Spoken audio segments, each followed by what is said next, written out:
a questão 5, que é uma questão de mecânica, é uma questão clássica. Essa questão aí é uma questão de plano inclinado. Tá? E aí, quando pensarmos na forma ou como que esse candidato se prepara, isso daí está dentro do tema, dentro de mecânica e em dinâmica especificamente, são conceitos que são trabalhados assim primariamente, são conceitos fundamentais. Chamou a nossa atenção essa questão até pela simplicidade com que os conteúdos aí foram solicitados. Então, dentro da prova de física, a gente pode até considerar que foi, se não a mais, uma das mais tranquilas, menos complexas. Né? Uma questão de aplicação direta de conceitos da dinâmica. Então, uma questão básica aí de plano inclinado. Ele fala, uma criança de 30 kg está em repouso no topo de um escorregador plano de 2,5 metros de altura, inclinado 30 graus em relação ao chão horizontal. Num certo instante, ela começa a deslizar e percorre o escorregador. Determine, aí o item a energia cinética E o módulo Q da quantidade de movimento da criança na metade do percurso.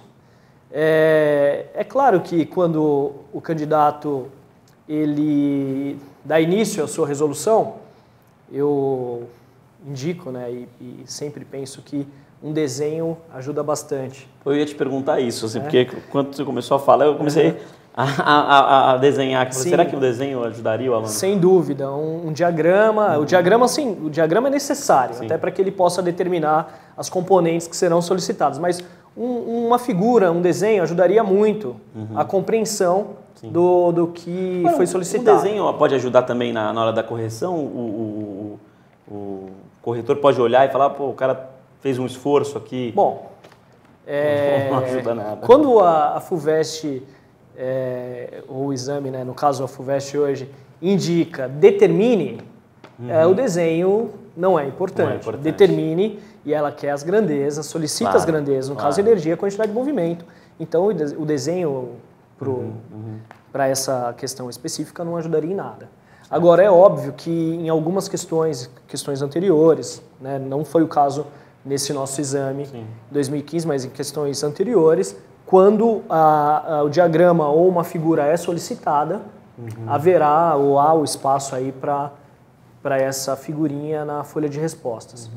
Você vê, até voltar, Paulo, você levantou essa questão, na questão número 2.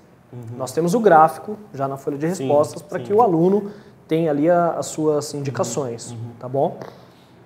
Bom, o item A. Bom, conceito fundamental. Ele pede a energia e a quantidade de movimento na metade do percurso. Bom, metade do percurso a gente tem que lembrar de alguns conceitos fundamentais. Primeiro, se o corpo está acima, né, está no ponto mais alto do escorregador, ele está em repouso, o que a gente tem que lembrar? Repouso, para esse referencial, a velocidade é nula. Então haverá uma variação de energia potencial, que é o oposto da variação da energia cinética. Então, existem, e aí a gente consegue perceber a gama de resoluções possíveis para o mesmo item, que no caso aqui pede para o ponto médio, né, da trajetória. Então o candidato poderia ter feito o seguinte, a variação de energia potencial, metade dessa altura, que é indicado pela FUVEST 2,5 metros, 1,25 metros é a variação de altura. Essa variação de altura é equivalente à variação da energia cinética. Então o aluno consegue determinar essa energia cinética com esse raciocínio. E aí vem o complemento. Poxa, a energia cinética é uma grandeza que depende diretamente da massa e da velocidade ao quadrado. Então ele, com base na primeira grandeza solicitada, que é a energia cinética, ele consegue determinar a velocidade para que possa calcular a quantidade de movimento. Bom, vou falar turma, né? Turma, a gente tem que ver aí que são duas grandezas no mesmo item. Então, para o item A, a primeira grandeza é energia, né, que a energia solicitada aí são 375 joules, e a quantidade de movimento, quer dizer, para essa velocidade indicada, 150 kg/m por segundo. Então, o item por si já exige um raciocínio bastante acurado, mas também não foge nada daquilo que é trabalhado durante o ano. Então, isso mostra que a complexidade em si da questão é baixa, né? Item B, o módulo F da força de contato entre a criança e o escorregador. Esse item, o aluno, o candidato consegue resolver isso daí com um diagrama de forças. E aí que entra o papel da figura.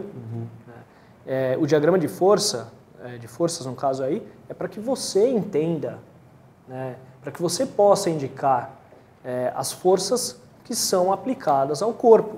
No caso, nós temos um conceito que é o conceito de força normal, a ideia associada à força normal, num plano inclinado. Então, a força F de contato entre a criança e o escorregador é a reação normal da força que a criança aplica no escorregador, que num plano inclinado a gente determina como o peso, né, o produto do peso pelo cosseno do ângulo de inclinação. E chegaríamos ao valor de 270 newtons. A gente pode até pensar, poxa, nesse caso aí a reação normal é menor que o peso. Sim, porque é um plano inclinado. No plano horizontal a gente teria uma reação normal equivalente ao peso. Né? Vamos lembrar que também não formam um par ação e reação. Né? Essas relações elas estão associadas a outros conceitos. E por último, o item C, o módulo A da aceleração da criança. É importante que, vamos destacar aqui, que ontem também foi solicitado o módulo da aceleração. E hoje, de novo, o módulo da aceleração. A gente tem que ter essa noção muito clara, o que é módulo. Né?